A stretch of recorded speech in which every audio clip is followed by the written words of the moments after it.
This message is intended as a reminder that we are not licensed professionals, not psychiatrists or psychologists. If you have a serious problem, please seek professional help. The National Suicide Hotline is 1-800-273-8255. That's 1-800-273-8255. There's some damsels in the DM. Yes, queen. Tell us what's the vibe. There's some damsels in the DM. Please tell us what's the vibe. DMs, yeah we see them, yeah we read them. DMs, we don't need them, we just leave them. Please. Yeah. It's going down in the DMs. Bye. Hey guys, and welcome to another episode of Damsels in the DMs. I'm Ash. And I'm Alejandro, and today we are blessed to be with PR consultant Chynna Gordon. Hello. Thank you so much for coming on. Thank you for having me on here. I'm excited and I'm nervous because I haven't done this before. Oh my gosh, welcome to your first podcast. Thank you. This is so exciting. So how are you? How was your week so far? My week has been pretty good. I'm kind of coming off of a lot of craziness at Fashion Week, and I was there for kind of like an extra week, just working and wrapping things up. So now I'm back and trying to get back into the swing of things here. But my week has been good. Wow. Okay. So for the audience that doesn't know you and is not familiar with you, can you tell us a little bit about yourself, your career in the fashion industry and in PR, and your experience at New York Fashion Week? Because I'm obsessed and I'm so jealous that you are even in this industry. That is the coolest thing ever. Listen, it's a lot. But yeah, so I'm born and raised in LA, mid city. And I kind of got my start in PR accidentally because I was in San Francisco and I moved back to LA, back with my best friend, because I was like, I need a job. I don't know what I want to do. So I just ended up with this internship at this tiny boutique agency all the way in Venice. And that's where I live. Oh, okay.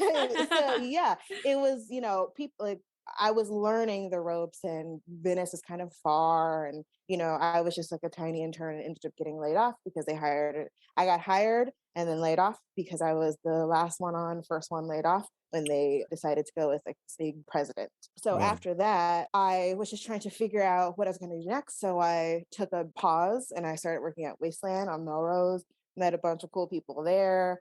Stylists that I met for the first time there that I still work with to this day. It's just funny how the world works like that. It's a small world and you never know who you're going to meet. So then I got another internship after that at MHA, Marilyn Heston Associates. She's like this old school, big publicist. And so that was a really good start for me. And I worked for her for 3 years and then, bounced around a little bit where I ended up at my last agency, which was Walker Drillis. And I stayed there for 6 years before COVID happened. And now I'm just, trying to make it on my own here as, a consultant and run my own business. I have some of my own clients for the first time because during COVID, I was like, wait a minute, I can kind of do my job from Mars if there's Wi-Fi. I can do it here while I'm just at home. So I was just emailing people like, let's work together. I'm now getting to work with some of my good friends for the first time professionally. Flemons is one of them. James Flemons, I've known him since junior high. So yeah, and now I'm just trying to make it work on my own here. I've been successful. It's hard to start your own business. And it's scary. And I'm still like kind of not really out of the scary part yet, but I'm just making it work right now. That was kind of a span of like 9 years that since it started to where I am now, maybe 10. That's amazing. You really worked your way up and now you have your own company. Like that's insane. Congratulations. I did. Thank you. I should give myself more grace sometimes than I do. Just like all of us, you feel, what am I doing? Could I be doing more? Where am I going to go next? But I think for all of us here talking, we've done a lot and we should all be proud of ourselves, really. So thank you guys too. Because now I get to talk on your platform and I'm pretty chatty, so We love fun that already. Okay, New York Fashion Week, I need to know. Fashion Week is always crazy. I worked on a couple of things. So actually, I was there working with the agency that laid me off. They couldn't get enough. But yeah, we were working on the Peter Dundas show. I was working with Revolve and the Revolve Gallery out there. They've been a client with Walker Doss for many, many years. We used to do all of their Coachella parties for like, the past 5 years. So it was really fun. It's Fashion Week is hectic. Okay, pause right there. Yes. Coachella Revolve tent has been my dream for like forever. Literally forever. Really? Did you get to go? I know it's stupid. It's like the stupidest little dream, but it was like, I always envisioned myself in Coachella, like going to Coachella and just being part of like the Revolve, like little like influencer crowd. Like I don't really influence like that, but like, I wish I did, I influence Napoleon, who's my dog, to act right. That's all I influence. I don't really. That's actually. It's funny that I even wound up in this kind of field because I don't really care much for any of that. The influencers, whatever. It's fun. You get to do a good job. You set up interviews for these like major celebrities, and that part is cool because at the end of the day, I'm like, yes, I kind of nailed that part of my job. So that was fun. Revolve used to also have a Hamptons house. It lasted for like a couple of years. They had a Vegas suite too, I think, right? Yeah, so they do the Revolve Awards in Vegas. Yeah, they do a lot. And so we would do their big tentpole events, which would be like Hamptons, the Revolve Awards, and Coachella every year. And every year was fun because I was working with the people that I was working with for years now. I had a work wife. She's still my work wife. Oh, I saw her in New York. Aw. Yeah, and it was fun. But it was a lot of hard work, a lot of staying up late, a lot of, you're going over photo selects. You want to make sure that nobody's nipple is showing, like on the red carpet. It's a lot of stuff. But then if you get the shot, you get your money shot, then you get to hang out a little bit and, have a drink and, pitch it out to the world. The job is never over when the party's over. In PR. Oh, yeah. It's like it's a whole nother thing. After the party's over, great. Now you're like on to something else. Through your career, have you been able to balance not only this intense, multifaceted career, but then like dating? How do you find that balance? Ooh, yeah. Let's talk about your dating life. Yeah. My dating life it's really non-existent, but not because I can't balance it. I'm choosy, I guess. I don't know. Being choosy is wise, yeah. Yeah. I'm at the point of my life now that I've been kind of single for a long time without a serious boyfriend because my last serious boyfriend was a couple of years ago and it lasted for a long time off and on. And, he's moved on and I moved on too, but I've tried dating. I tried the Hinge thing that all the kids are doing. And it was fine. I found somebody who I was talking to for several months. We were in like a little bit of a relationship, but I don't know. People are really touchy about, labels and I don't really care about that. But yeah, the work is not what's keeping me from not dating. I think it's just like the guys that I don't know. Or do people meet anybody anymore? You know what? Dating in LA. You couldn't go out. Yeah. Dating in LA is the hardest thing ever. And then with COVID, you're stuck in your apartment for a year and a half. You're like, how the heck am I supposed to meet people?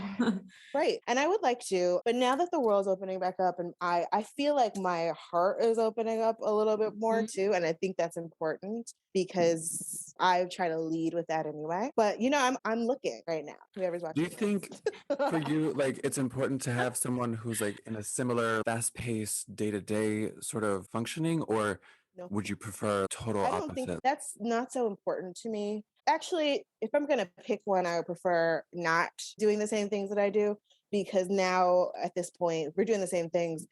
We have events and now we don't see each other for a week because one of us is in New York and one of us is here. I would like someone who understands that, but doesn't really necessarily do it. But it doesn't really matter to me what it is, but as long as there's a level of understanding. Yeah. As far as I have to travel and, I have to stay out late and I have to party.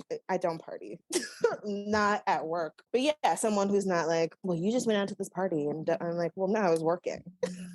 Right. I wasn't, doing shots with Paris Hilton. I was working. Wow, I wish. So if you're your job, please? Can you hire me? Listen, yes, as soon as I can, you got it. You can move me to Qatar. Great. This is the easiest interview I've ever done. I'm easy. Give me the job.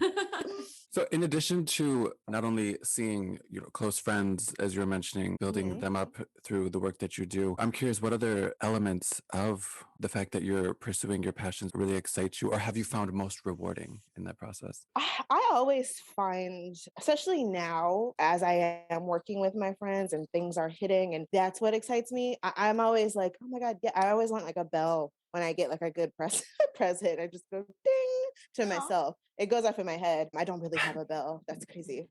But getting to the place where I can do this with my friends is super rewarding to me because I was always busy. My calendar would be booked for 6 months out, which was fine to me because I kind of am that person.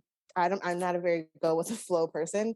I like when I have things to do and I'm just like living off of that. I'm the person, if it's not on my calendar, it doesn't exist.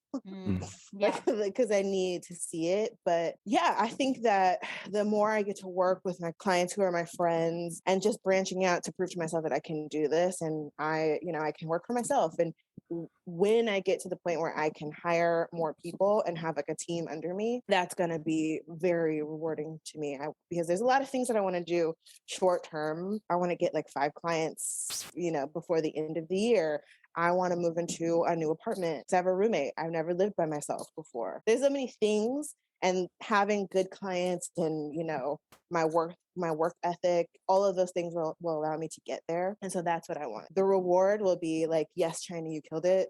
Here's what you get. You wanted this, girl? Like, here you go. You can have it. That's awesome. Is your niche just the fashion industry, or are you gonna branch out to like other industries like beauty, makeup?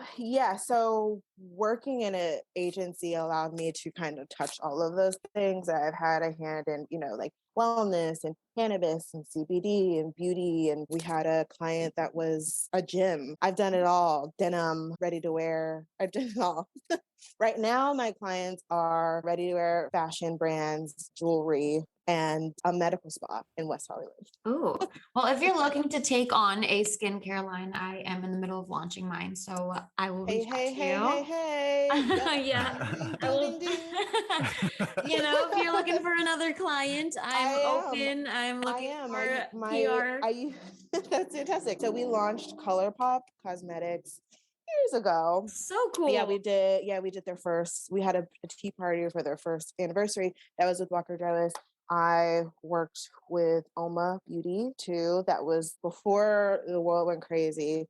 We went to Fashion Week for them as a beauty sponsor. So yeah, I have a lot of experience with beauty brands and skincare. Good to I got you, girl. Thank you. Wow, I love this. I have a job at your PR agency. I have a PR agent. What's your thing? I know we're talking about me, but tell me. Oh yeah. So I'm from Botswana, and I actually was back home and had this idea to like bring oils from back home. Yes, have it in the background. Yeah, just gotta promote. I actually didn't put that on there on purpose to like have it in the background, but it just happens to be there. So now it's like it like goes with everything that's it really does. it goes. But yeah, so I've got oil? So it's like skincare oil. I've got marula oil, baobab oil, and Kalahari melon seed oil. The company's called Kalahari Skin, which is just the African way of saying Kalahari, which is the Western way of saying it. So it's oils from back then. Yeah, and I'm working with a full service marketing agency right now. And then once we get it pop in on social media, I definitely want to talk to you about PR because that would be sick. Yes, I got you. And honestly, so I have a couple of business partners and they do different things working together. One of them has a showroom, the other one's a wholesaler. So we can plug you in with whatever. Hell yeah. So whenever you're ready, just let me know. We'll talk about it. I love these. I love these like connections that we make just through this podcast, through Alejandro, through Lauren. To make connections, especially, nothing is just like landing. You got to talk about what you want. You got to ask for it. You have to speak up because, people of color, especially, nobody's just like, I mean, maybe they are now after the Black Lives Matter summer. Yeah. People were just like, hey, Like, hey, let me help you out. whatever. Yeah. But I'm like, well, why? Like, okay. Like, why now? Yeah. It's like, thank you, I'll take your money, but okay. I've been seeing that a lot after BLM, where companies would all of a sudden have brown and black models, just like they just like threw up black and brown models onto their website. Like we didn't exist before. Right. Like, damn. Exactly. Where do we think these people came from? I don't know. Or even rainbow washing during June. I mean, that's sure, like that too. I mean, it's fine to care, but like I want you, if you're gonna care. If you're not going to, then don't, because I don't care. Like don't use this as like a little like this is a marketing thing. We exist in the world. Exactly. Like we're not fake. We're not here. I don't exist in February. You don't exist in June. You know what I mean? Like totally right. So I understand that you are in the process of letting an idea gestate about a podcast. Do you want to share with us what that's about? So this came about just through, my work wife that I was talking about earlier, we always have these late night conversations. A lot of it's crazy, a lot of it's stories, a lot of it is frustrations that happen through work or, anything like that. And our conversations were just kind of really funny to me and us. And, when I tell a story, it sounds fake. And I'm like, no, this is my life. It's not fake. It sounds ridiculous. I know, but it really happened. So in that, and just me being like, can you believe this? Or remember that time, Super Bowl, and this and that. So I want it to be more of a conversation just between two friends talking about things that are relevant to the world right now, stories that we have from past situations, people that we worked with, all of that. And yeah, a lot of it is just like really fun storytelling. I'm thinking about it, we've come up with some things and possible names, and I got some domains, and I'm not ready to talk about all of it yet, but yes, it's in the works. From the sick mind of Chynna and Liney. Yeah. I love that. So I'm excited. You guys are fun. I love talking to Alejandra. I was trying to not be nervous, but I was like, okay, so I'll just pretend that it's me and you talking on my porch at night when everybody else is inside. That's it. Because we do that. We go outside. we have a chat, a porch chat. And so beneath the moon, beneath the glittering moon. Yes, that's true. That is true. So thinking of that and just like pretending like, nothing's being recorded. Yeah. And that has worked, and it's been fun. So I'm still having a good time. Listen, I'm not going to tell you what's in this coffee cup because right. Well, cheers to a beautiful day. Guys, I don't have anything.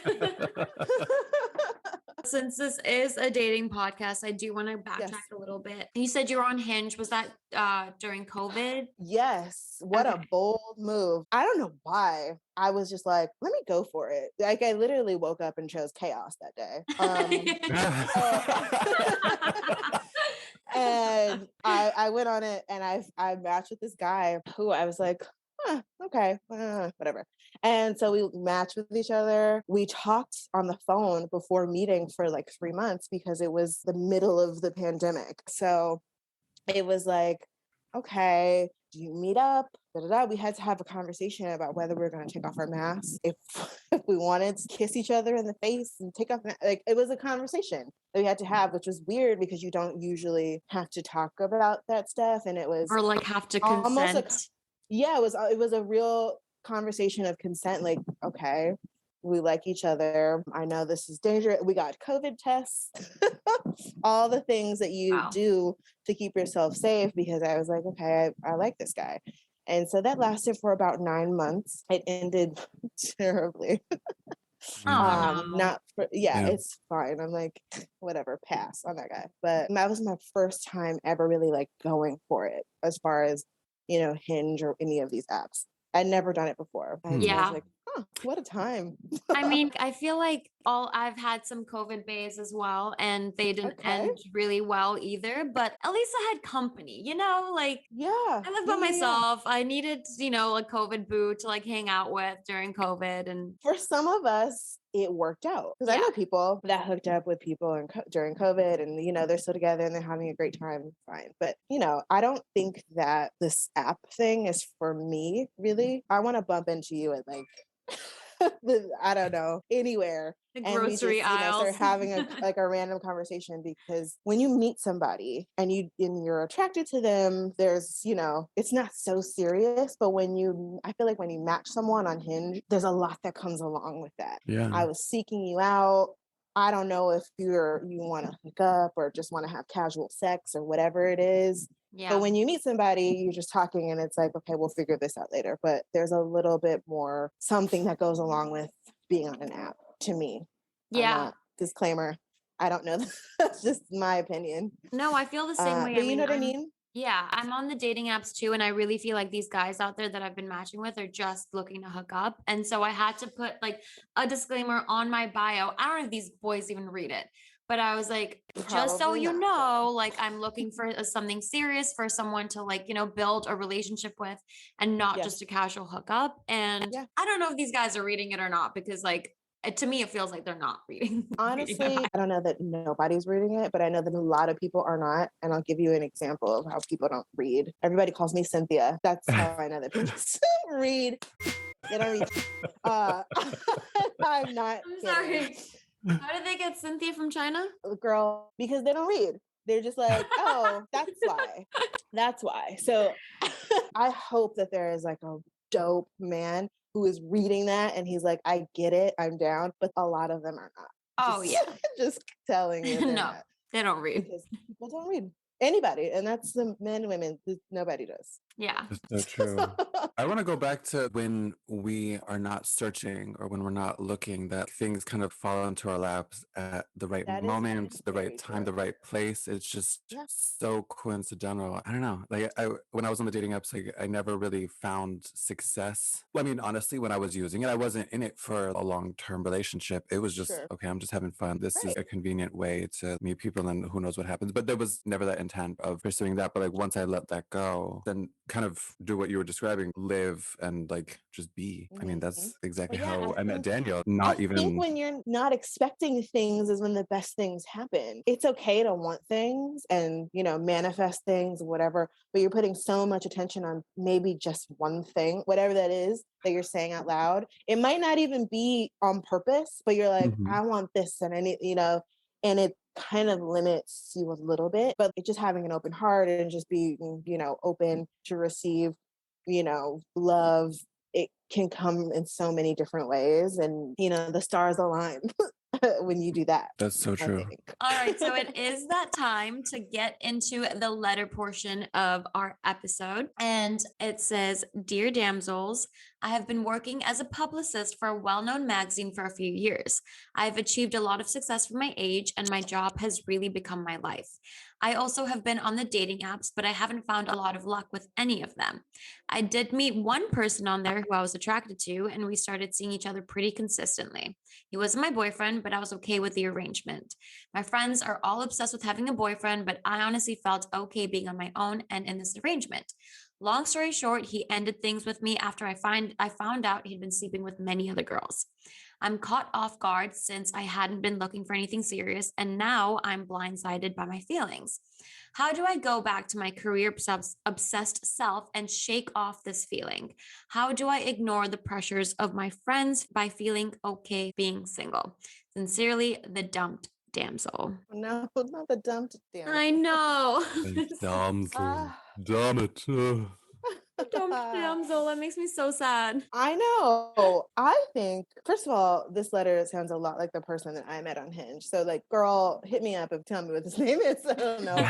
Because this sounds very familiar. But to answer her question, how do you go back to your career obsessed self, is you just go back. No man stops. No man stop, no show. Anyway. Yeah. And there is someone who is for you. And jumping into work, it helps some people. I know it helps me when I have a lot of things going on and I want to, not think about them. Jumping into work helps, but you can always go back. You can, this guy wasn't for you. He sucks. He sounds like a loser, honestly. And we don't even know what he does. We know that she's a publicist. Great. I think she needs to jump back into work and not let this affect her at all. It sucks when you weren't even really looking for something and then it happens and then it gets ripped away from you and it makes you feel like stupid for a second. But you gotta get over that. You're not stupid. You have a job. you still need to pay rent. You still like these bills still need to get paid. Go do your job. You'll find somebody else. Yeah. And honestly, going back, like, jumping headfirst back into work might help you. And if it doesn't, find something else to do. And if your friends are, these relationship obsessed people, then maybe create some boundaries there with your friends. Like, look, this just happened. I feel a way about it. I'm sad. I don't really know how to get back on my feet. And so maybe let's just drop all of the relationship talk for now until I'm ready to have that conversation again. Your friends need to be your friends. And if you need to tell your friend, like, look, this is how you need to care for me right now, then do that. I do all the time. I'm like, I need you to leave me alone or, call me more or something all the time. That sounds like a really good practice to get into so that when the time does come, when the right person comes along, you already have those communication skills built up to where it's like you can easily clarify, this is not working for me in X way. So we need to try this in a Z way sort of thing. And damsel, man, I feel you, because it is hard. Most of my friends are in relationships and like really stable long-term relationships. And it is hard to see that, when it's like all of your friends and you're like trying to deal with navigating being single, being dumped, trying to get back into your career. Like, I'm one of those people that when I am in a relationship or when I am with someone, I kind of make it all about them and they've just become my priority. Even though I am also career obsessed, like I do love my career, I love working, but when someone does step into my life, it just becomes pretty much about them. And so this is a great experience for her to figure out what she loves, how she loves, and learn to focus on yourself. And it's easy to say focus on yourself when you're not in a situation like this, but when you are, it's really freaking hard to get back into that. But what I would say and what I do when I do get dumped or when I do have these like sad emotions, like I go for walks. I put a podcast on, put our Damsels in the DMs podcast on, go for a walk and just clear your head. I live near the beach, which I'm lucky. And I just, I'll walk along the beach, seeing the world, like seeing the ocean, seeing the palm trees, like just seeing that there's more to life than a stupid boy. It puts things into perspective. I want to say too, that nobody really has to know exactly what they want. But it's really important to know what you don't. It's almost a little bit more important to be like, this is not okay. And that goes for her romantic relationships and your platonic friendships. I don't want to talk about how I'm single all the time with my friends that are in relationships. I don't want this man who is going to lie to me, Yeah. It helps you steer your way back onto a correct path that's right for you. Yeah. Absolutely. And that's, yeah. And it's great what you said. Like, I don't know what I want, but I for sure know what I don't want now. There's been enough red flagged people that just, I know what I don't want. Because if I make a list of things that I want, it's going to be hard for me to like not have high expectations of people or have these expectations out of people and just see people as like a checklist to like check off like boxes. But knowing what I don't want helps me avoid these people. Absolutely. It's like that thing, I don't know if it's like a chicken or the egg situation about like manifesting whatever we were just talking about. But I think starting there, instead of saying, I want love, I want these things, like like some man probably will love you and also be a bonehead and give you all of these things that you don't want. So if you start there, if you start with what you don't want, maybe all of those things will fall by the wayside and you'll get the person or the partner, whoever that is, that'll give you all the things that you didn't even know you wanted, but definitely not the things that you didn't. Yeah, that's right. Touché. Yeah. That was some wise words from Chynna Gordon. I'll be here all week. No. Tune into her podcast coming soon. I do work from home. I will be in Echo Park all week. Yes. There'll be people lining up at your door being like, Chynna. No, Cynthia. No. Oh my God. Thank you, Ash, for that. Yep. Ash understood the assignment. Yeah. Well, Chynna, it's been so amazing having you on, and thank you so much for sharing your dating stories. I know it's never easy, but thank you so much for opening up to us. I had a great time. Thank you guys for having me and wanting to chit chat with me. You're on such an amazing journey, and for you to take time out of your day to join us on Damsels in the DMs, this is amazing. But please tell our listeners where we can find out more about you if we want to follow you. Yeah, if you want to follow me, I am Chynna, CHYNNA_town on Instagram. And that's where you can find all of my things. You can message me and email me, and there's a link to my website there too. Amazing. Thank you so much, guys. I had an amazing time. You guys are beautiful. Just want to say that. You guys are very attractive. Not as gorgeous as you. Yeah, Not girl, as you're gorgeous as beautiful. you. And that light you. like shining on you, like your skin looks amazing. Right, Oh, the jungle thank you. background with the trees. Just Thank you guys so much again. And yeah, Alejandra, I know I'll talk to you, but Ash, let's wrap, you and I, girl. Yes, I'm gonna follow you and I'll get your information and I'll hit you up for sure. Alrighty. This has been another episode of Damsels in the DMs. Until next time. It's going down in the DMs. Bye. DMs, we don't need them, we just leave them. Please. Yeah. It's going down in the DMs. Bye.